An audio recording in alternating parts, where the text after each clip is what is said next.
ton nom. Rien n'est plus sale que le sang du pardon. Je veux n'être qu'à toi. Jésus m'envoie.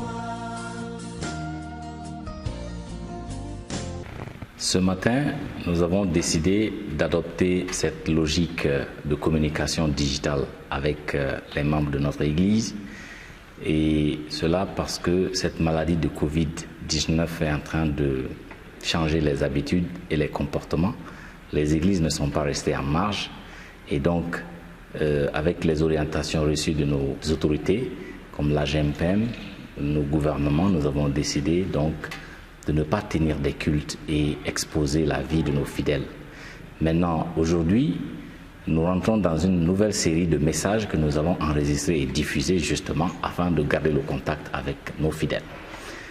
Le premier message que j'ai l'honneur de prêcher s'intitule aujourd'hui « Malgré la menace du coronavirus, nous avons de l'espoir ». Malgré la menace du coronavirus, nous avons de l'espoir. Oui, nous qui sommes des enfants de Dieu, nous ne devons pas désespérer devant des situations, même si elles sont difficiles. Il y a une base biblique dont nous allons nous rappeler aujourd'hui afin de garder cette attitude.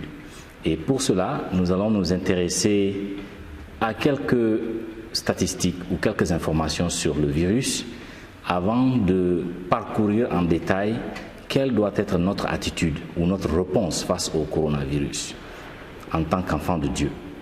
Donc je vais commencer par rappeler que ce virus a commencé tout près en décembre 2019 en Chine, et en moins de 4 mois, le virus a parcouru 186 pays officiellement.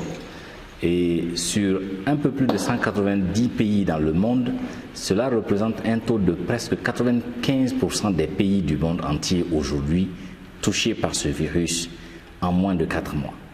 Et en termes de statistiques, on nous rapporte qu'à la date d'hier, 27 mars 2020, plus de 605 000 personnes étaient touchées par cette maladie, et il y a eu plus de 27 000 décès, avec l'Italie qui a enregistré plus de 6 000 nouveaux cas hier seulement, avec près de 1000 personnes qui sont décédées hier 27 mars.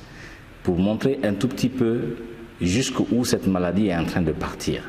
Maintenant, les conséquences économiques de cette maladie sont réelles et on ne peut pas les évaluer maintenant. Les conséquences sociales sont là, les frontières des pays sont en train d'être fermées et les restrictions sur les mouvements des citoyens sont des réalités.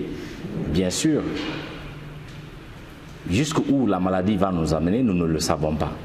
Maintenant, ce qui importe pour nous, c'est quelle doit être notre attitude face à cette situation qui fait trembler même les puissances du monde. Nous qui sommes des enfants de Dieu, il y a de l'espoir pour nous. Je veux donc que l'on s'intéresse à l'expérience de David, n'est-ce pas, et que l'on voie un peu quelle était la perception de ces types de situations et qu'est-ce qui l'aidait à maintenir l'équilibre, même si la situation semblait être très menaçante. Je vais lire avec vous le texte de Psaume chapitre 23, les versets 1 à 4.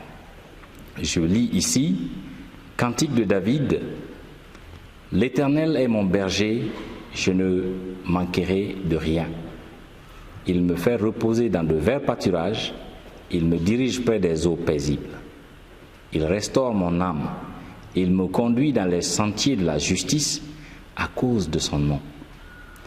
Quand je marche dans la vallée de l'ombre de la mort, je ne crains aucun mal, car tu es avec moi. Ta houlette et ton bâton me rassurent. » Fin de citation. Ce texte de David nous dit dans quel état d'esprit il se trouvait quand il traversait des moments difficiles. Et pour mieux comprendre un tout petit peu le contexte, il faut noter que le roi David a vécu bien longtemps avant nous, et pendant son temps, les bergers jouaient un grand rôle au sein des communautés presque agraires d'éleveurs, et David lui-même était un berger dans son enfance. Donc il voit Dieu comme un berger qui prend soin de lui, qui le protège. Et dans sa déclaration, au verset 4, il précise que lorsque lui, il marche dans l'ombre de la vallée de la mort, il ne craint aucun mal, car Dieu est avec lui. Il y a 3 notions clés dans la déclaration de David que je voudrais que l'on examine ensemble. La première est que David indique le terme « marcher dans la vallée de l'ombre de la mort ». Qu'est-ce que cela veut dire? Cela signifie vivre pendant des moments ou traverser des moments d'épreuve difficiles, des moments où notre vie est menacée de mort, des moments où il y a le désespoir partout et on a l'impression que Dieu n'est plus au contrôle. Les situations sont désespérées. C'est ce qui est à comprendre ici. Quand on traverse ce type de moments, c'est donc comme si nous marchions dans l'ombre de la vallée de la mort. Et aujourd'hui, la mort, elle est partout avec ce coronavirus qui est en train de tourner dans chaque pays. Quand ça vient, c'est la panique. Les statistiques nous effraient. Nous sommes donc comme dans l'ombre de la vallée de la mort, exactement comme David. Mais dans le cas de David, c'était un berger qui conduisait ses troupeaux, n'est-ce pas, dans les vallées. Et quand il faisait cela, puisque c'était dans des brousses, donc les lions ou d'autres animaux menaçaient, n'est-ce pas, ses troupeaux de temps en temps. Et lui-même, sa vie était menacée. Et même quand il n'était plus berger et qu'il était maintenant au palais royal en tant que roi, sa vie était aussi constamment en danger. Parce qu'il y a des rois qui menaçaient, n'est-ce pas, de venir en guerre. Il y a souvent des soulèvements au sein de ses propres troupes. Mais David était, n'est-ce pas, conscient et confiant que Dieu était avec lui pendant qu'il traverse ces moments difficiles. Maintenant, David a utilisé 2 illustrations qui étaient la base de son espoir. La houlette et le bâton de Dieu, du berger. Donc, en son temps, quand un berger conduit des moutons ou des brebis, le berger utilisait 2 outils. Le premier, c'est la houlette.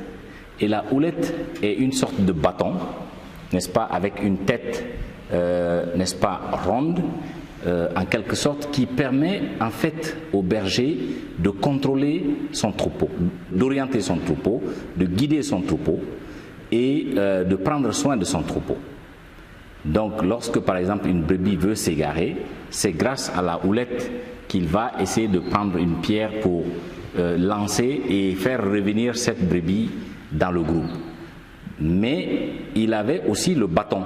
Le bâton lui permettait justement de défendre son troupeau. Donc s'il fallait chercher des bêtes qui voulaient s'attaquer, n'est-ce pas, au troupeau, c'est le bâton que le berger utilise. Ces 2 instruments ont un sens important que nous allons parcourir vers la fin pour dire, oui, David disait que lui, il était rassuré parce qu'il voyait Dieu comme un berger qui avait son bâton et sa houlette et qui veillait sur ses troupeaux. Dieu veille sur nous. Aujourd'hui, dans cette situation de coronavirus, nous ne voyons pas de bâton, nous ne voyons pas de houlette, nous ne sommes pas dans le temps de David, mais ce sont des symboles, simplement. Et nous allons revenir un peu plus pour voir comment est-ce que nous pouvons, à partir de cette illustration de David, retrouver l'espoir.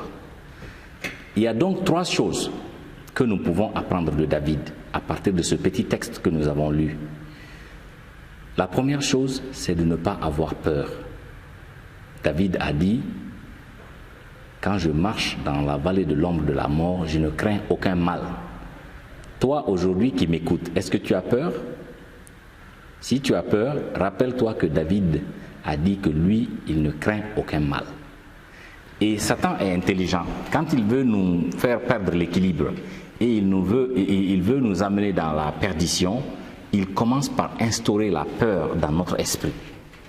Et quand la peur s'empare de nous, tout le reste devient facile pour nous déséquilibrer et pour nous amener dans n'importe quelle sorte de direction.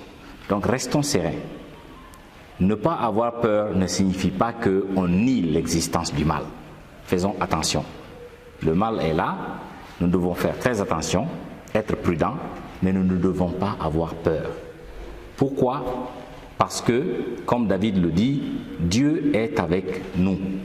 David a dit, je ne crains aucun mal car tu es avec moi. Est-ce que tu es conscient que Dieu est avec toi? Est-ce que tu es conscient que là où tu es en train de m'écouter, quand tu écoutes les nouvelles, n'est-ce pas, à la télé, tu écoutes les nouvelles sur Facebook, sur les réseaux sociaux, en ville, est-ce que tu as l'impression que Dieu est au contrôle ou bien, comme certains le disent, Dieu a démissionné, Dieu n'est plus au contrôle? David a dit, Dieu est avec lui. Si tu es conscient que Dieu est avec toi, n'aie pas peur de coronavirus. Et la dernière chose que je voudrais que l'on apprenne de David, c'est que nous devons fonder notre assurance sur des choses réelles et non illusoires. Ceci est important. Quand David a dit qu'il avait cette assurance parce que Dieu était avec lui, il a dit que la houlette et le bâton de Dieu, c'est ce qui lui donnait l'assurance. Qu'est-ce qui te donne, toi, l'assurance aujourd'hui que tu es protégé contre le coronavirus? C'est important pour nous de réfléchir à ces choses. Si David pouvait faire référence à la houlette et au bâton, à quoi est-ce que tu peux faire référence aujourd'hui? Je veux aller un peu plus rapidement pour dire, tu vois, quand on a parlé du bâton, c'était la protection contre l'ennemi. Et on peut considérer cela aujourd'hui comme nos gouvernements et les institutions internationales que Dieu est en train d'utiliser pour prendre des mesures qui nous protègent contre cette maladie. Vous ne le savez pas peut-être, mais votre ministère de la Santé, l'Organisation mondiale de la santé et d'autres institutions aujourd'hui sont en train de déployer de gros efforts pour envisager des mesures qui peuvent bloquer cette maladie et qui peuvent neutraliser ses conséquences. Mais nous, on n'est pas en fait au courant de ces choses. Pourtant, tout ce système qui est orchestré, c'est Dieu qui l'a établi. Nous le savons comment? Parce que la Bible nous dit que c'est Dieu qui a établi les autorités. Donc Dieu est à l'œuvre pour nous protéger, même si on ne le sait pas. Ensuite, l'autre chose que je voudrais dire, c'est que nous devons adopter des comportements responsables. Vous savez, la houlette signifie que les moutons doivent se discipliner, ou les brebis doivent se discipliner, ne pas s'égarer n'importe comment et adopter leur propre comportement. Ils doivent suivre des règles pour être protégés par le berger. De la même manière, quand il y a des difficultés comme cela, une maladie de cette envergure, il y a des conseils qui sont donnés. Est-ce que tu suis les conseils? Est-ce que tu connais même ces conseils? Il est important que l'on sache que des directives ont été données par nos autorités sanitaires, par nos gouvernements. Il est impératif que l'on suive ces directives si nous voulons que Dieu nous protège. Dieu est prêt à nous protéger, mais il passe par notre sagesse et notre bon sens. Et, n'est-ce pas, le sens de responsabilité de nos autorités pour nous canaliser. Maintenant, est-ce que nous allons accepter de nous plier à ces orientations, à ces guides? Point d'interrogation. Moi, je vous encourage à revenir en arrière. Chaque fois que les autorités donnent des directives, suivez ces directives. C'est pour votre bien, c'est pour le bien de votre famille, c'est pour le bien de votre communauté. Parmi ces biens, ces directives les plus élémentaires, on a le lavage des mains régulièrement avec le savon, l'utilisation des gels, n'est-ce pas? On a les distances d'1 mètre qu'il faut garder avec les gens. On nous demande de ne pas faire des regroupements. Donc, limitez vos mouvements au strict minimum. Et attendez, dans la période où la maladie est en train de, n'est-ce pas, faire du mal, faites en sorte que vous ne puissiez pas vous exposer et exposer les autres. Donc le reste, je ne veux pas rentrer dans des détails ici parce que beaucoup d'efforts sont faits pour nous sensibiliser par rapport à cette maladie. Soyons positifs, n'ayons pas peur. Notre Dieu est là, il sera avec nous pendant que cette maladie est en train de faire du mal et la maladie va finir et nous allons continuer nos vies normalement. Mais pendant que la maladie est là, ne soyons pas comme des fatalistes. Donc c'est mon appel pour chacun de vous. Donc je voudrais vous demander de prier pour vous-même. Si vous avez peur, demandez à Dieu d'enlever la peur dans votre cœur.